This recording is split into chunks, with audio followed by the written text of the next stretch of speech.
National federation of Indian railway main के आह्वान पर पूरी भारतीय रेल में रेल बचाओ संगोष्ठी का 3 दिन का भारत सरकार के खिलाफ आयोजन हुआ, जिसके अंतर्गत वेस्टर्न रेलवे मजदूर संघ द्वारा रतलाम मंडल में भी सभी स्टेशनों और यूनिटों पर रेल बचाओ संगोष्ठी की गई। इसमें सरकार से मांग की गई कि कर्मचारी विरोधी नीतियां बंद की जाएं, कर्मचारियों को पुरानी पेंशन स्कीम में रखा जाए, जैसे कई प्रमुख मांग सरकार से रखी गई। कार्यक्रम का संचालन उद्बोधन कैलाश भारती शाखा सचिव ने 150 से 200 कर्मचारियों के सामने किया गया।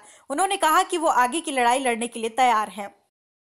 160 kmph की गाड़ी हो, चाहे मीटर गेज की 75 kmph की गाड़ी हो, सभी गाड़ियों के लिए वो इंजन प्रोवाइड कराता है। इसी प्रकार CNW कोच प्रोवाइड कराता है, वैगन्स प्रोवाइड कराता है।